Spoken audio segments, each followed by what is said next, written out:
time for the press preview. A first look at what's on the front pages just as they arrive. Let's take a look at this day newspaper. Leads with what Buhari is saying to the APC leaders. He says, avoid dictatorial behavior, imposition of unpopular candidates. Some writers to that story.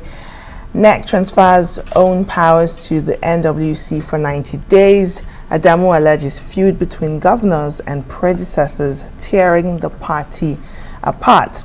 Now, no explicit discussion on mode of primaries, says Bogudu, while the party pegs presidential form at 100 million naira, holds primaries May 30th and June 2nd.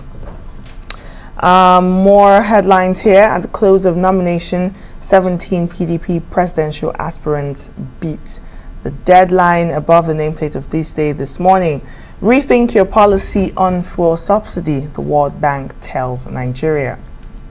The Punch newspaper now, it's leading with presidential primary. APC silent on zoning. Nigerians condemn 100 million naira nomination fee. There's more. Ogun creates IDP camps ahead of imminent flooding. Kaduna crash. Late pilot's family laments. The Nigerian Air Force begins its probe. And the power tariff shortfall hits 24.7 billion naira. And government clears, as the government clears its December debt. And that's according to a report. All right, we'll look at the Nation newspaper.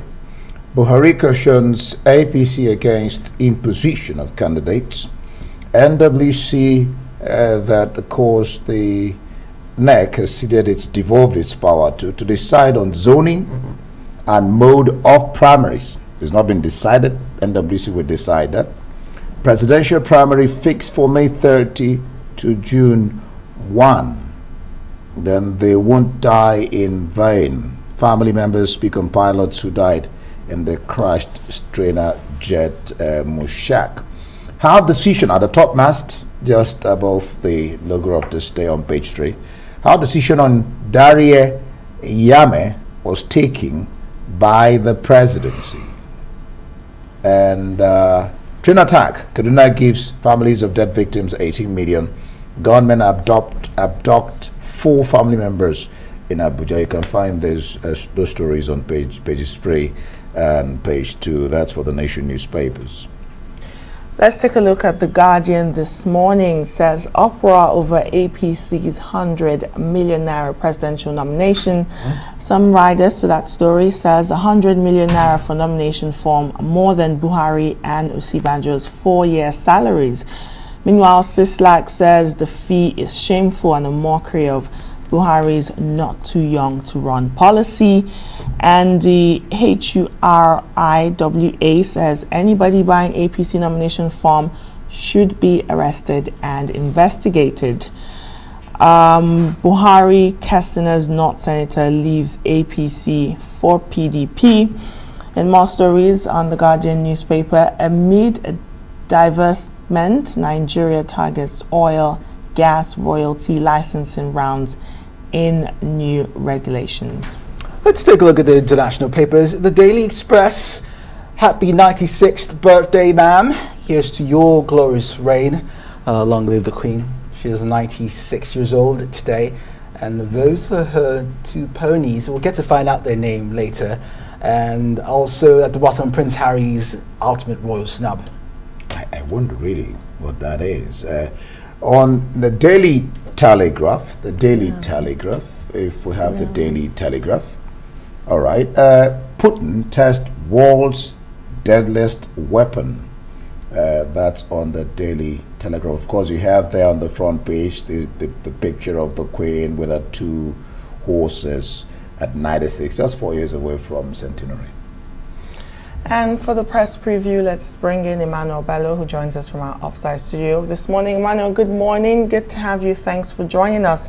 Let's take a look at this day newspaper and the story that's been making the rounds since yesterday into this morning. APC pegging their presidential ticket form at 100 million naira. I mean, one of the aspirants even tweeted his shock. He said, wow, the ticket form is 100 million naira. Some people are saying anyone who comes out to buy that form should be investigated. People are reacting and saying, oh my God, this amount of money is more than Buhari and Vice President Osinbajo's 4-year salary. What's your thoughts on this presidential form ticket price? Well, in Nkechi, yes, that's the biggest. Sadly, that's the biggest story that is coming out of the meeting of the APC yesterday, where many other things were discussed beyond the issue of the cost of these forms. But you're right, that's what has captured attention, and with even Guardian actually just leading with that. But the Guardian newspaper leading with that, some other papers looking at what happened yesterday, this day, capturing every side of the issue, not restricting it only to the issue of the form of 100 million naira worth of the presidential form. Monies that I'm sure, Nkechi, if you're giving, you probably will not even run for presidency. A lot of issues surrounding the issue of APC and its presidential aspirants, and all the other issues surrounding were brought to the fore yesterday during the meeting, and this day captured what the president told APC leaders to avoid those impositions. He said that the problem with the party has always been those impositions, and that when you do that, people will leave and go to other parties. And we've seen a lot of defection from the APC, very high profile defections, even one that hit the president in his hometown. The senator representing him defecting to the PDP. It doesn't get stronger than that. He even in his very base, he's talking those things that he's talking about, those disaffections he's talking about the party, have really affected him. So he's warning the leadership of the APC that look, the party could still go the way of he's always reminding them that they shouldn't feel that they're too big to fall, that PDP used to be in that kind of situation, but they eventually fall. So those are some of the things that came out very vividly yesterday in the meeting. But of course, all that was overshadowed by those huge costs. The presidency pegged at 100 million with all the monies down. Some people making the list of it yesterday, making the rounds in social media, with a lot of Nigerians wondering where people will even come up with such monies. And you have groups now saying that, look, anybody who goes to pick a ticket for 100 million should be queried. Where does he get the money? Of course, politicians will tell you that they raise this money from donations, from friends. They raise this, they get monies from their friends. They get monies also from associates. And some, so they do all those fundraising to raise. But this is a very tough period. And to raise 100 million, a lot of people think is sensitive. But again, for the APC, it's one way of raking monies. The PDP, for instance, raked in close to $1 billion already. In sales of forms, a lot of money raked in by the PDP. So it's one way parties try to raise a lot of money. It's another way of actually whittling down the number of those who want to express interest or this. Those are the various methods those political parties use. Both even first as fundraising mechanism, but certainly as a way of actually also whittling or reducing or even screening those who can afford to buy it. But then you begin to wonder, this is a far cry from when even President Buhari got his own form back in the day, when he had to sell recharge cards and get donations from almost everyone because of its populist appeal back in the day. But now people will have to come up with this kind of huge amount of money. Monies that I'm sure all of us here can use very well for other things.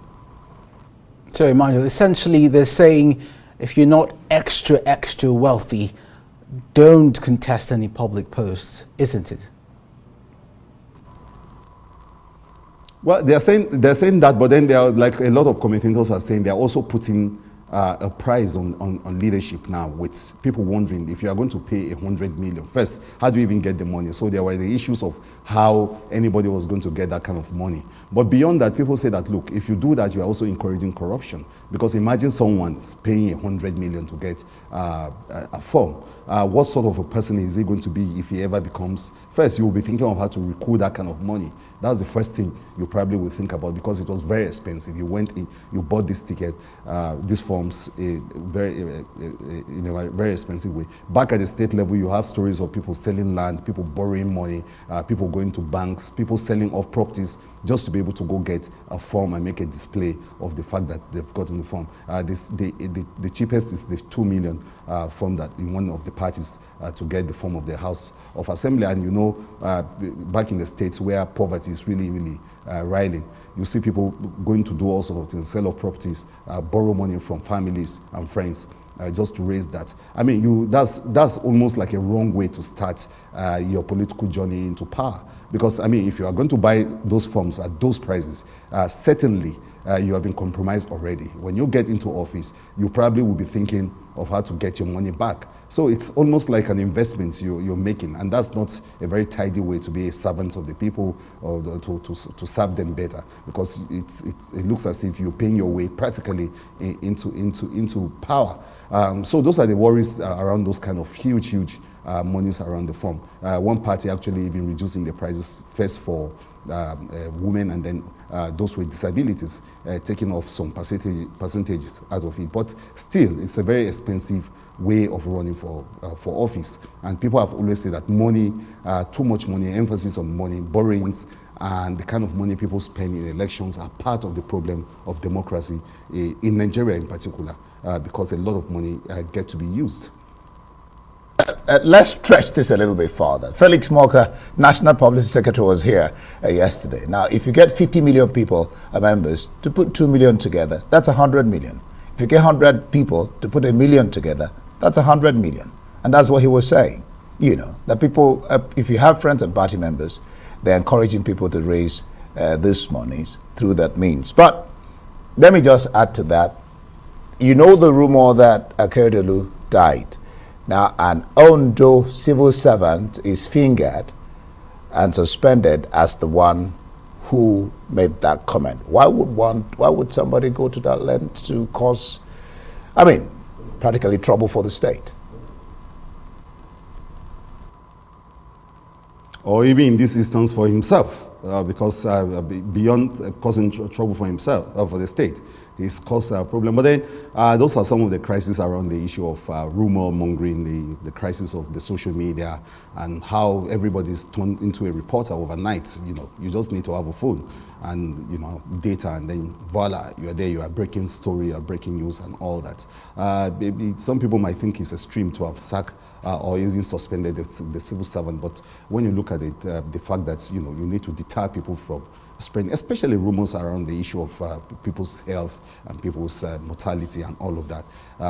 You and I are trained enough to know that we have to cross-check, really cross-check, to be able to break such stories or even make them public. But of course, for those who are happy, you know, trigger happy, or who's with itchy finger, who are just ready to punch anything on their phone, they do that, and of course these are the consequences they have to live with. It's something that everybody needs to be careful, especially now too, as we're in this troubling period of elections. There will be such you know, incidences of people trying to be the first to break the news. I keep telling all sort of young people, especially those around me, that look, you don't have to be the first to break the news. Sometimes you have to be very cautious of what you are typing. And these days, there can be consequences for those kind of actions. And we're seeing one of them already in that particular instance. Definitely, Manuel. Thank you so much for joining us today on the Press Brief.